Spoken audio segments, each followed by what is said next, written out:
Hey guys, Sean here. Welcome to the F1 Word and to a roundup of some of the news that was doing the rounds long after the checkered flag fell on Esteban Ocon's Hungarian Grand Prix victory. What a race. I'm not sure I'm quite over it today. Wow, just incredible. Great scenes.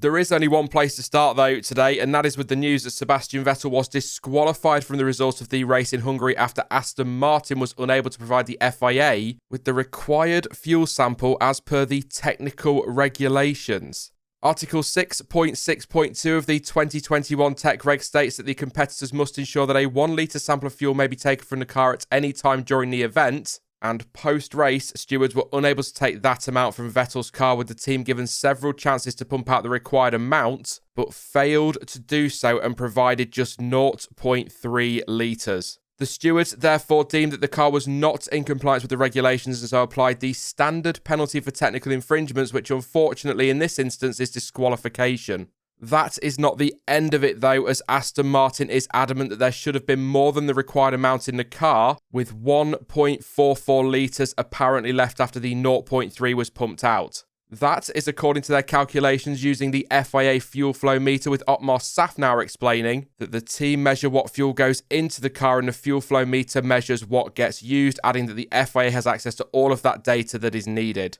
The fact remains, though, that the required physical sample has still not been taken, and that could, again according to the team, be down to a failure of the lift pumps. Given all of that, it comes as little surprise that late on Sunday night, Aston Martin notified the FIA of its intention to appeal the decision and therefore Vettel's disqualification. The team is given, as per the regulations, a 96-hour period to decide if it wants to lodge an official appeal, but the process has now been triggered and Vettel's car has been impounded until a notice of appeal is received. And very late on Sunday night, the FIA finally released its official final but not final provisional race result, which sees Sebastian Vettel keep hold of his second place for now whilst Aston decide on what to do. And if they are successful in their appeal, Seb will keep that second place. But if they fail, he will be disqualified, officially moving everyone up one place, which would see Lewis Hamilton pick up an extra 3 points. Max Verstappen would get an extra 1 point, and Carlos Sainz would land his 4th F1 podium. And here's something for you. That would mean Carlos Sainz will not have actually stood on the podium for 50% of his top 3 finishes. A disqualification would also see Williams pick up some extra points for a total of 10.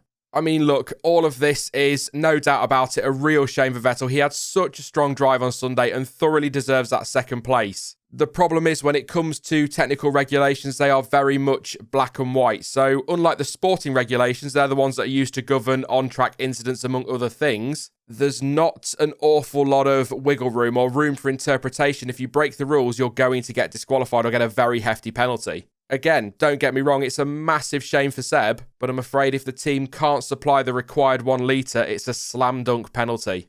Will Aston Martin be successful in their appeal though? That is the big question, assuming of course they officially lodge that appeal. Well, if they can get the fuel needed out of the car, which they are going to try and do, and everything is okay from there, then yeah, they could be successful. But they must provide a physical 1 litre sample from the car if we go off what the regulations state. And so in theory, just saying there is X amount left and here's a proof would not satisfy Article 6.6.2 of those technical regulations. And so they would likely fail on those grounds. I know we've got the summer break ahead of us, but hopefully this won't rumble on for too long and we'll get a decision either way sooner rather than later. I don't know if we'll hear anything today, but if there is any more news on this between me saying this and the video going out, I will pop a link to an article covering it in the description and pinned in the comment section as well. And super quickly, there were a number of other investigations for varying reasons following yesterday's race. Valtteri Bottas, Sebastian Vettel, Lance Stroll and Carlos Sainz were all handed reprimands for not removing their We Racers One t-shirt for the national anthem. Yeah. And Esteban Ocon was also reprimanded for failing to follow the race director's instructions regarding the post-race procedure. Basically, instead of pulling into the pits and parking up in front of the P1 board, he parked on the track near the end of the pit lane, but he kept his race win and the stewards added they do not assess it as a breach of parc fermé conditions. So that is all the investigations and potential appeals cleared up, I guess, but that is not it for the penalties, so let's move on. Valtteri Bottas has taken full responsibility for the Turn 1 crash on Sunday, which saw several drivers eliminated and left others with damage. Bottas explained post-race that he got a poor start due to wheel spin and then went on to misjudge the braking point, stating that in wet conditions, you are always guesstimating, I hate that word, grip levels, and added I got it wrong and could do nothing to avoid contact. The Finn has apparently spoken with Lando Norris and Sergio Perez and holds his hands up to the mistake. The incident, though, was completely understandably investigated during the race, and Bottas was deemed by the stewards to be at fault for the collision, with the decision stating that although the stewards took the track conditions into account, the Finn, quote, was fully to blame, and so therefore handed him a 5-place grid drop for the Belgian Grand Prix, as well as 2 penalty points on his licence, and that takes him up to a total of 4 within a 12-month period. A lot of people in the chat on Sunday, and I've seen it on social media as well, were very unhappy with that decision and feel it should have been a lot more, especially given the severity of Vettel's potential penalty. However, as I explained a little bit earlier in this video, the way penalties are handed out for sporting regulation infringements is very different to how technical regulation breaches are handled. I suppose less of a grey area in the latter. It wasn't just Bottas, though, as Lance Stroll was also given a 5-place grid drop for Belgium following his collision with Charles Leclerc at turn 1, with the stewards once again deciding the Canadian was fully to blame for the crash. Let's move on from penalties and investigations and all that. Esteban Ocon has credited Fernando Alonso for the part he played in helping the Frenchman take his first ever Formula One win on Sunday. Ocon did a great job at soaking up the pressure at the front as he led for most of the race. However, after Lewis Hamilton had made a second stop and began to pump in the hot laps, it did look as though the world champion would be able to snatch victory. Enter Alonso. As Hamilton caught him, the Spaniard put up an aggressive but fair defence for several laps, which more than likely stopped the Mercedes from being able to take the win. And Ocon thanked his teammate for the role he played, adding that the win was, quote, also thanks to him and great teamwork. He did actually also jump to Alonso's defence a little bit post-race, saying that everything he was told about the Spaniard was wrong, calling him a fantastic guy, and added that he is enjoying the way they work together. Massive congratulations to Esteban, obviously for his win. I'm genuinely so happy for him, and it's a great result for Alpine as well, and thanks as well to Hamilton and Alonso for their tense but thrilling battle. More of that in the future, please. Max Verstappen has said that his Red Bull was almost impossible to drive due to the damage received from that crash at turn 1. Verstappen had a very good start and looked set to be running P2 before being hit hard by Lando Norris's McLaren. Not Norris's fault, by the way, that was all on Bottas, but it was the McLaren that slid into him. That left the Dutchman with huge damage, and despite the team's best efforts to fix as much as possible, another great effort by Red Bull, by the way, he was still left with heavy damage to his barge boards and floor. That left him struggling for pace, and he crossed the line in just P10. Verstappen, though, says he did the best he could with an almost impossible car to drive underneath him. He went on to say that a lot of, quote, freak moments have cost the team a lot of points, but he and Red Bull are now focused on pushing to get their season back on track after the summer break, and they will, quote, never give up.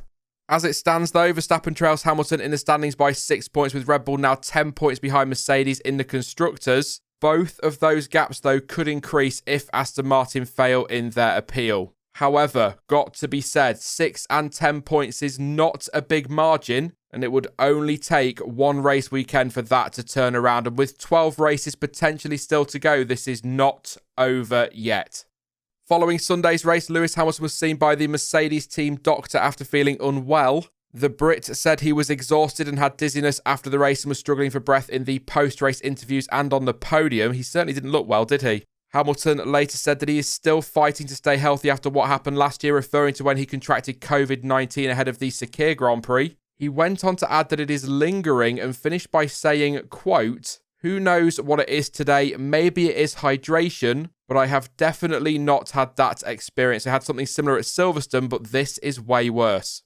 Lando Norris has expressed his frustration following his elimination from the Hungarian Grand Prix, understandably. The Brit, as already covered, was hit from behind by Valtteri Bottas before smashing into Verstappen, and he says he is angry with certain drivers, stating, again, quote, they think they can be a hero and outbrake themselves and it ruins everyone's race. He also explained that following the incident, it felt as though he just suffered a puncture, but upon further inspection by the team, they found a lot of floor damage, and when the covers were all removed from the car, there was even more significant damage, hence why he retired ahead of the restart. And finally for today, and on the subject of the restart, race director Michael Massey says that had Lewis Hamilton pitted with the rest of the field, the race start procedure would have gone ahead with no cars on the grid. Following the red flag, the race was set to restart with a standing start, but as the track dried up, everyone pitted for dry tyres except Lewis Hamilton, who lined up on the grid all by himself. That left us with a weird but honestly slightly amusing situation of having just one car on the grid to take the start. And Massey explained that even if no cars had been there, the 5 red lights would have been activated as usual once the last car had made it into the pit lane, and then as soon as those lights went out, the pit exit would have opened. Obviously, very different circumstances leading up to both moments, but there were some shades of the 2005 US Grand Prix at that restart. The memories. That is it for this, well, what was supposed to be a quick roundup, but the news just kept coming. But you can let me know your thoughts on any of the stories featured today down in the comments section, and also let me know how you would rate that race out of 10. And I'm just sliding back in here to let you know that I've put a link to an article by motorsport.com in the description that goes into great detail around how this appeal will work for Aston Martin and what we can expect going forward and how we've got to this point, I guess, but it is well worth a read, link down below. Now, I will be back soon with another video, but in the meantime, if you did enjoy this one, then please do leave a like as it really does help out the channel, and don't forget to subscribe so you don't miss out on any future uploads or streams. But as ever, thank you for watching. I've been Sean, this has been the F1 Word, and until next time, goodbye.